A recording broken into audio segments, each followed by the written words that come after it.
Good morning, students. Today we will start with the motion of connected bodies.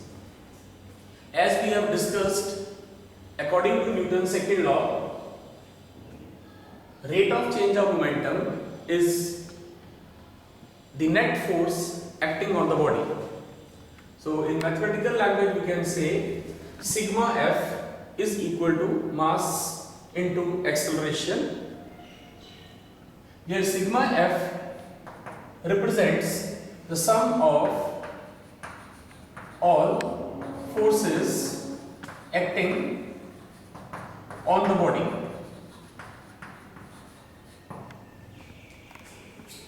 We'll take case 1 in which we are having two bodies, one of mass m1, second of mass m2, connected by a massless string. Force F is applied on the body of mass m1.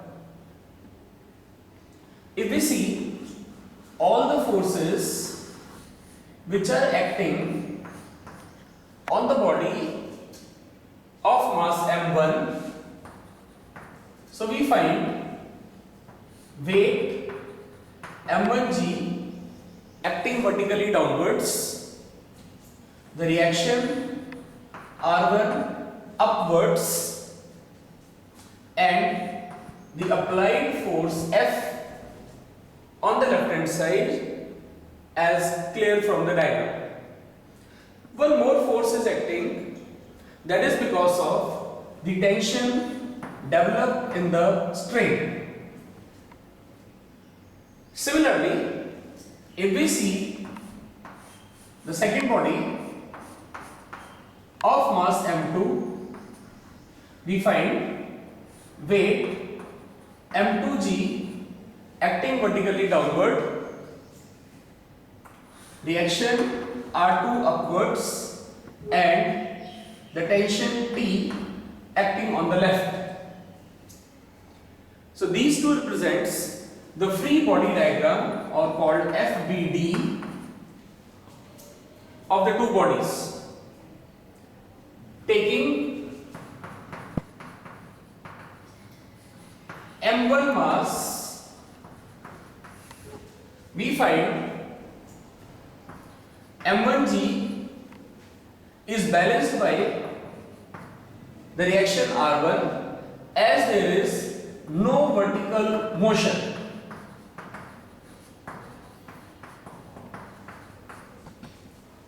Force F is on the left and tension T is on the right, hence in horizontal net force F minus T, and according to Newton law, sum of force is equal to mass into acceleration. So in this case we have m1a. Let us make this equation as equation number 1.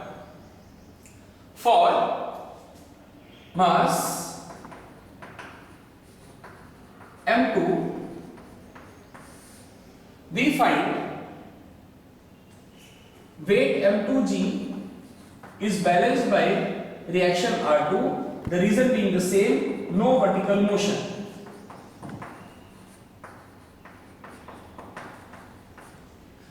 But the body is moving on the left because of the tension. So again, according to second law, tension T is equal to m2a. Let us make this equation number 2. Now, if we add equation 1 and equation 2, we find F is equal to m1 plus m2 into acceleration. Simplifying it further, we get acceleration A is equal to force over total mass. So both the bodies m1 and m2 will move with the same acceleration a given by force F divided by the total mass. Using this value of equation number 3rd, we can find the tension in the string. So tension T is equal to m2 into A, and A is F m2 divided by m1 plus m2. So this is the example of the connected bodies m1 and m2 on which force F is acting on the system. It is noteworthy that the force acting on the body is important. Acceleration will not change whether force is applied on m1 or m2, but we find that the tension will change if you apply the same amount of force on the second body of mass m2.